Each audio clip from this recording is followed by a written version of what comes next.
Good afternoon, Packers fans. Aaron Nagler here with your Packers Daily Chat, coming to you live on the Cheesehead TV social channels. It is Friday, and not only is it a Friday, it's a bye-week Friday, which means we have a weekend ahead of us, worry-free, no anxiety. We can just watch the games and not have to worry about outcomes because the Packers do not play this weekend. And for some of you, it's a long weekend. You got Monday off across the country at various places. So kick back and relax on Sunday, enjoy the games, and don't worry about a darn thing until, we get back in the swing of things next Wednesday and the injury report comes out, and we'll probably have a couple guys on it that we weren't expecting to see, and we all get to freak out. And, that's all coming. That check is in the mail. But until then, just relax. Have a good weekend. Kick it. Maybe grab yourself a nice cold Carry the G. I never know how to turn this thing. There you go. Carry the G through the weekend, ladies and gentlemen. That's what you want to do. Hello to everybody in the comments. Hope you're all doing well.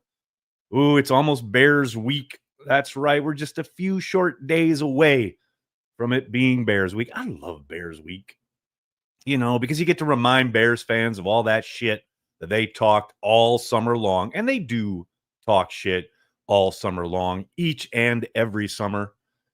Then the games start and the season comes along and things start to transpire as they always do in Chicago. And they can't talk quite as much junk. And then they're like, oh, but all we have left is beating the Packers. We got to beat and then they don't beat the Packers. We all know this. And you're looking at the Bears schedule. Oh my God, forget the Packers. They have a murderer's row after this weekend. I think this weekend is their last game where they could conceivably win it.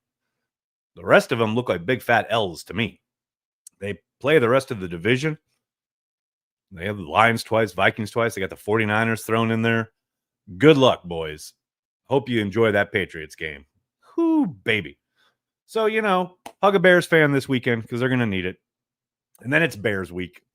And then it is on. I can't wait. And I know the Packers are having a big pep rally at Will's Northwoods next Saturday night. And it just so happens you can get yourself some Carry the G at Will's Northwoods in Chicago. So if you're in the area, you're going to be attending the pep rally, make sure you get yourself some Carry the G, the official beer of Cheesehead TV. Before I get to your comments, of course, I have to give a shout out to our good friends over at PrizePicks. PrizePicks is daily fantasy sports made easy. You just select 2 or more players, pick more or less on their projected stats, and place your entry. Quick withdrawals, easy gameplay, and an enormous selection of players and stat types are what make PrizePicks the #1 daily fantasy sports app. Go to prizepicks.com and use code CHTV. Spend $5 on lineups and get $50 instantly. You can join in the fun at the link in the description of this video. And I hear you, Aaron, where is it available? Why, it's available in 43 different states, including Wisconsin. I had a pretty damn good lineup last night, except for Hendrickson couldn't get that sack. He didn't even need to get a full sack. He didn't even need a half a sack. He needed him to get a quarter of a sack. And he couldn't do it. Everything else hit, though. So good night for your boy. Hope you guys had a great night. Thursday night football. That was a great game. You talk about a good Thursday night football game.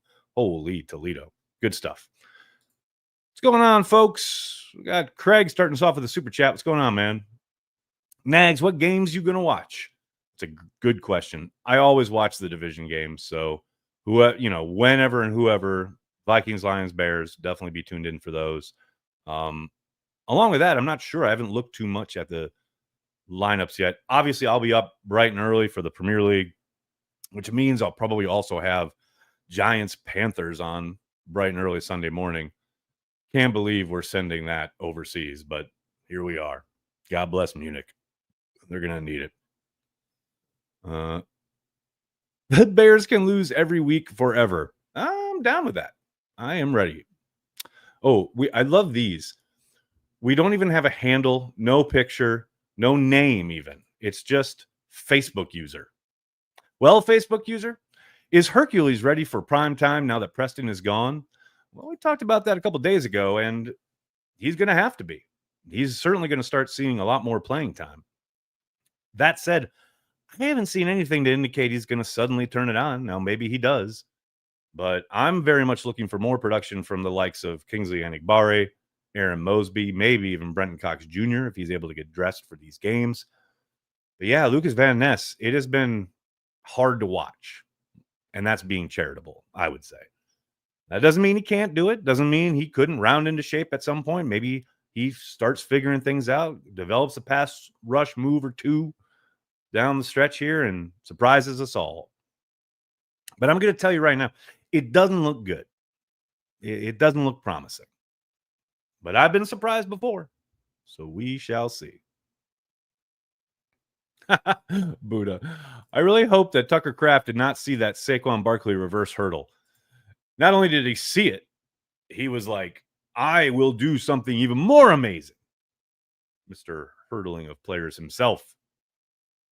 It's easy, baby. Facebook user is definitely a Russian spy. A Russian spy with interest in Lucas Van Ness. I think that's very clear. Ooh, that's a good question right here. Official Buddy Rogers channel. Thanks for checking out the stream. Who do you prioritize signing first at this point? Watson or Romeo? Ooh, that's a tough one. That's a tough one. I think you look at the production, you would probably say Romeo, right? But man, Watson's size, speed, athleticism, etc., is still extremely special. And I do think the kid has played extremely well this year. The looks haven't come his way. Targets and receptions overall, because of lack of targets, just haven't really materialized. But I think he's clearly playing his best ball. I don't doubt for a moment.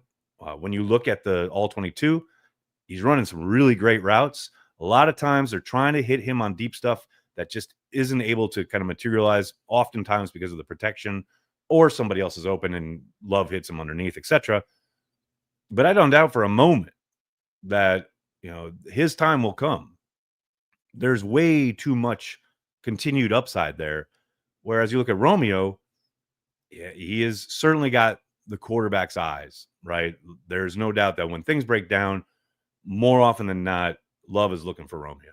And a lot of times he and Dobbs and Love seem to be on kind of another plane as far as a connection. So there's something to that. I'm not dismissing it. But I think if you're Brian, if you're the Packers and you're looking at, I can only choose one, and that's not to say they can't sign both of them. I think they potentially could. But if you got to make that choice, I think you go with Watson.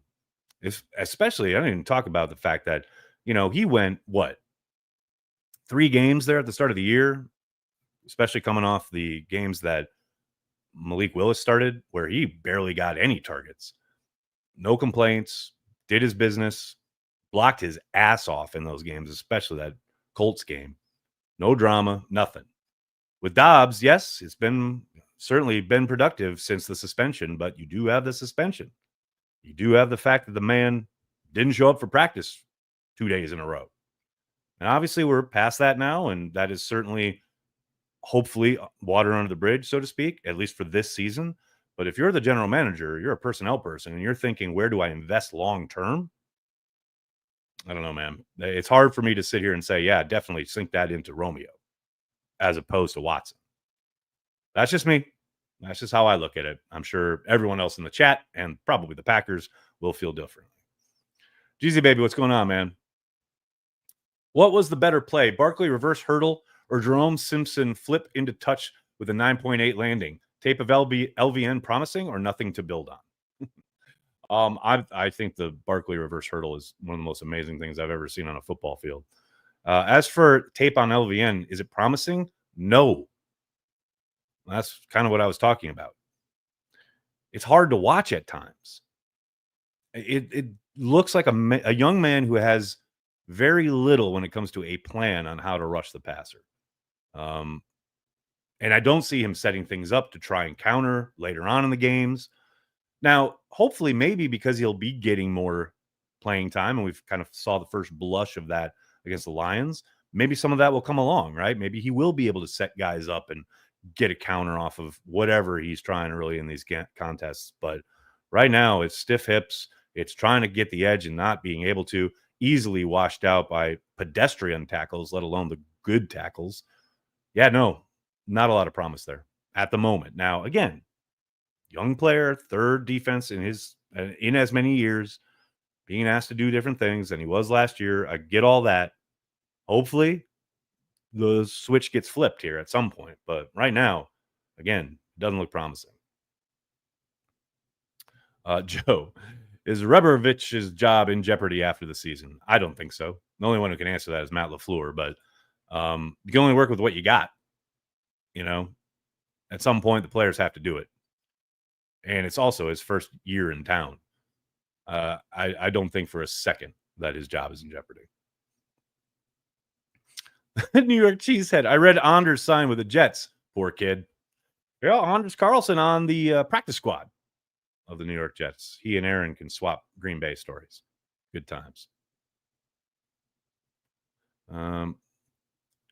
Coaching needs to be better then for LVN. I mean, there's only so much you can do.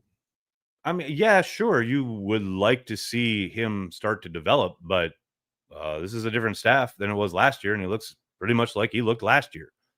At some point, the player has to do something. The player is the one who's out there and has to take what's being taught and apply it, and hopefully continue to develop. Also, again, it is early. It is early. He is not even 20 games, 25 games into his NFL career. So we will see. But no, I definitely don't leap to, the coaches are at fault.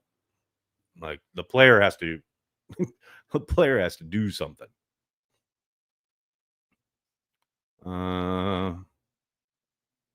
Mark, that's an interesting question. Nags, wasn't LVN playing defensive tackle in college? Do we put him in a wrong position, just like Quay should be outside linebacker?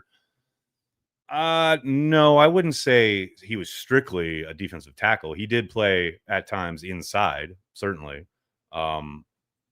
But no, he also rushed the passer there at Iowa.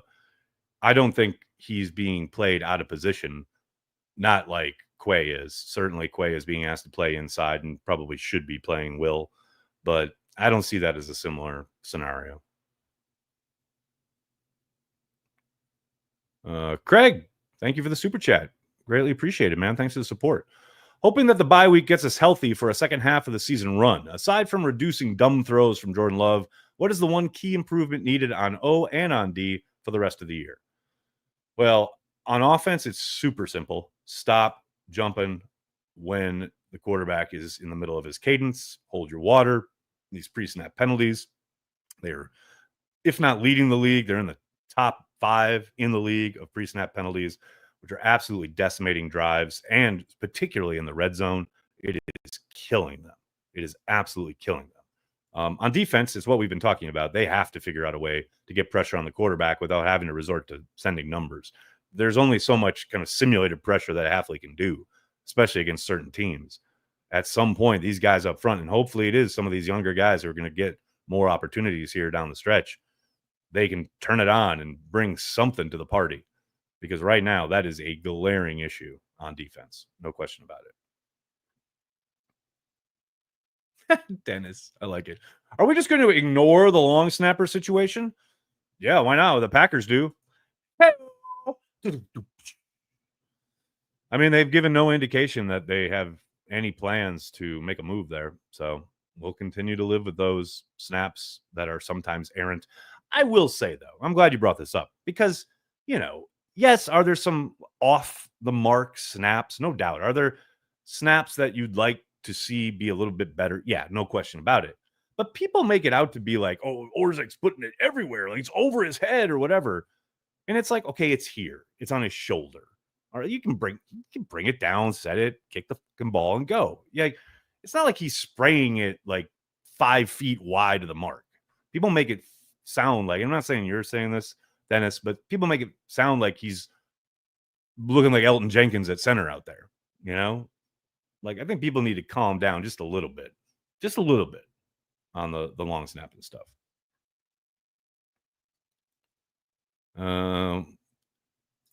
What's up, Rai? Do you think Stokes' injuries have diminished his athleticism? His rookie year looks so promising. I mean, it's hard not to draw that conclusion, right? It's impossible to say without really knowing how much he's dealing with still, maybe residually from multiple injuries, right? But man, it sure looks like some of the speed has been sapped. And to your point, his rookie year, he did feel like a more twitchy athlete. Like he certainly seemed to have a better handle at the top of routes for being able to, mirror wide receivers. And not just, okay, I know what the route is, but literally, okay, I can stick with this guy because I have really good change of direction.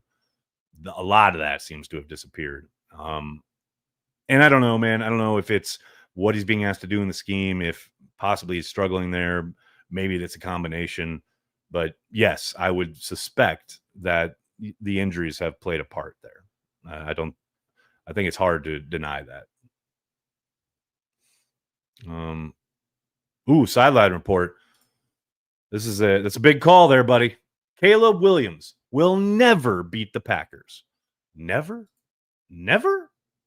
Well, you're right in the sense that quarterback wins and losses are not a stat. So there you go. In that regard, you are correct. He will never beat the Packers because no quarterback has ever beaten the Packers on his own because quarterbacks don't win and lose games. Teams do. Good point. Ooh, right. Still have faith in LVM, but would be nice to have Gonzalez at corner. It would, and it would be great if I was a billionaire. Man, I don't understand how people kind of go through life like that. And I'm not trying to pick on you, Rai, but it's like, man, the hit rate in the draft is low generally. Yes, you have good classes at times, and certainly the Packers have had a number of really good classes these past couple years. But man, if you're batting 300, maybe even 350, you're doing well in the draft. If you're finding a handful of starters and maybe some glue guys, some, rotational pieces, that's a good draft class. And again, these last couple draft classes have been pretty damn good. Now, has Brian had some really poor draft classes? No question about it. Absolutely. You know who else has? Literally every single fucking GM in the league. It's part of the gig. It's baked into the process, so to speak. Yes. Would it be nice to have Terry McLaurin rather than now the ghost of Jay Sternberger? No question about it. But man, at some point you're making moves, you're trying to make selections, you're doing things with all this information that we don't have. It's like second guessing drafts is just, I don't know, man. It's a fool's errand. I mean, you have at it, have fun. I know that's what everyone does. It's just life's too short, man. Like you sit there. Do you ever sit there when, let's say back in the day, Greg Jennings makes a play and go, well, thank God we didn't draft Chad Jackson, who every Packers fan wanted heading into that draft. No, you just enjoy Greg Jennings doing his thing. I just, the second guessing of the draft is just boring to me. Jerry, how are you? How is the Evan Williams recovery coming along? Well, we'll probably get our first kind of hint early next week, probably Tuesday or Wednesday, most likely Wednesday. We won't get our first injury report until Wednesday afternoon, but they'll be back on the practice field most likely Wednesday, although maybe they could have a kind of get back into the swing of things type practice on Monday. And if that happens, the media will be there and we'll see if he's on the practice field. Is Jordan healed? Great question. It's a big question too, because as I've talked about a couple times here, if he's not right, they should sit him down until he is. I don't think they're doing him or the team any favors, trotting him out there while he's, quote, fighting through stuff, as Matt termed it. I don't think that's ever going to happen. I think if he can play and wants to, he will. And I think the team is fine with that. He's the face of the franchise. You want a guy who wants to play, even if he's hurt. I just think they're not doing him any favors, especially considering how they have to operate on offense because of his injuries. Again, LaFleur flat out admitted they haven't been under center nearly as much because he can't. They want to mitigate how much they ask him to push out from under center. Well, if it's that bad, he shouldn't be playing. That's just me. I think we finally got a backup quarterback you can actually win a few games with. Let the starter get right. That's just me. Robert, what's going on? Hey, Nags, Sideline Scoop just released a video on the little things that Quay Walker is doing that is currently going unnoticed. Watching the tape, do you see anything? I see the same stuff that gets kind of put out there on Twitter, what have you. the tape heads. He certainly gets out of position. He certainly gets engulfed by a lot of the interior guys, whether it's a center, a guard, what have you, getting up to the second level. He does take kind of false steps at times. Certainly doesn't do a great job of getting off blocks. Now, that's a litany of bad things, right? But I also see he hustles to the ball. He's sideline to sideline. He never, ever takes a play off and or dogs it. And usually at the end of the game, he's your leading or one of your leading tacklers.